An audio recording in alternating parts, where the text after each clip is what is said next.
Thanks for stopping by for this week's 2 Minutes with Tim. Remember, you can get past editions of 2 Minutes with Tim at timvanronselen.com. This week I want to talk about arbitration agreements.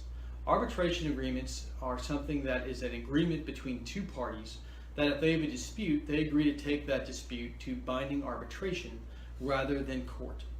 If a person has a dispute with anybody and there's not an arbitration agreement, that person can take the other party to court and follow the normal procedures which permit discovery, a process where you are in front of a judge or a jury to resolve your dispute. An arbitration agreement is an agreement where the two parties have agreed that if they have a dispute, that dispute will not go to court, but will be put in front of a neutral third party called an arbitrator. Usually the decision of the arbitrator is binding on both parties, and usually the arbitrator is not someone who is bound by the rules of evidence like a normal judge.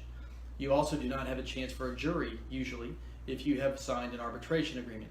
A few weeks ago I talked about the cautions you should take before you sign a non-compete agreement, and the same thing applies to arbitration agreements. I recently am representing a person who was fired from their job due to the fact that they needed to use a service animal because they have a visual impairment.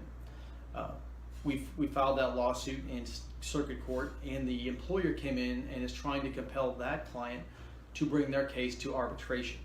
The judge has denied arbitration in that case, but we see this in many cases. If you have a credit card, if you have a loan with a bank, those lengthy agreements undoubtedly contain arbitration agreements, which would govern any dispute you might have with your credit card company or your lender.